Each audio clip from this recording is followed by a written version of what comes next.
Have you ever felt like your emotions are too much? Like no matter how hard you try to push them down or ignore them, they always find a way to bubble back up. Well, you're not alone. In today's episode, we're going to explore why our emotions demand to be felt, how understanding them can transform our lives, and what it really means to build emotional intelligence. So stick around. This conversation could change the entire way that you see yourself.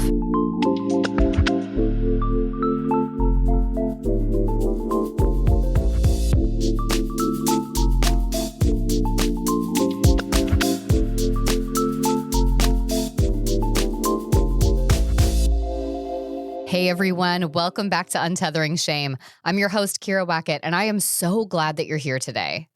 This is where we dive deep into the emotions we often try to hide and learn how to reclaim our stories. Today, we're talking about something that affects all of us, our emotions. And here's the truth. No matter how much we try to outrun them, our emotions don't go anywhere.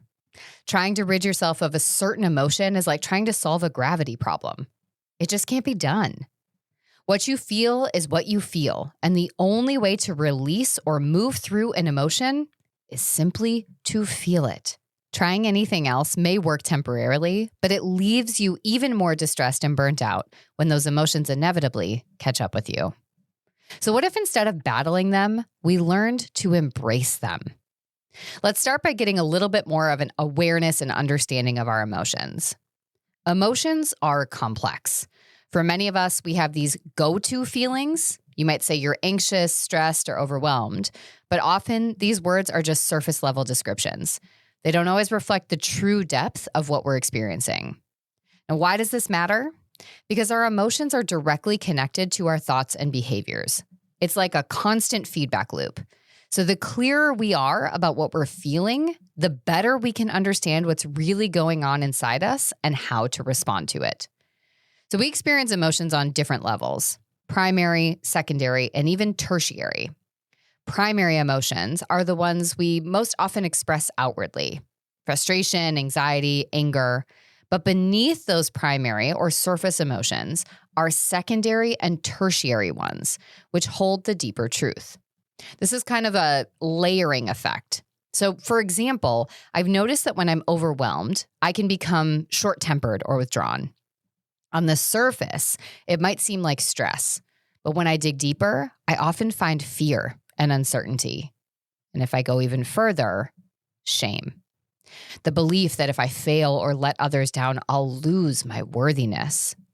That layering effect is common, and it's often reinforced by external pressures. We live in a culture that celebrates toughness and emotional suppression. Phrases like, just get over it, or stay positive, make it feel impossible to admit when we're struggling. And that's how we end up compartmentalizing our feelings. But here's the thing. Those emotions don't disappear. They just get stored in our bodies, waiting for a moment to resurface. Maybe it shows up as anxiety before a big presentation or anger during a conflict.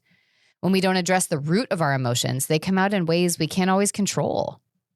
So where do we go from here? Step one is to build emotional intelligence. This means recognizing, understanding, and managing our emotions. One tool I love is Plutchik's Wheel of Emotions, which I will make sure there is a link to for you in the show notes. It's a visual representation of 8 primary emotions, each with varying intensities and counter emotions. Using tools like this helps us become more precise in identifying what we're feeling. Step 2 is then creating space for emotional expression.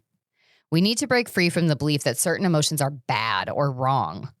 All emotions have value. They provide insight into our needs, fears, and desires. And finally, step 3 is practicing vulnerability. Talk about your feelings.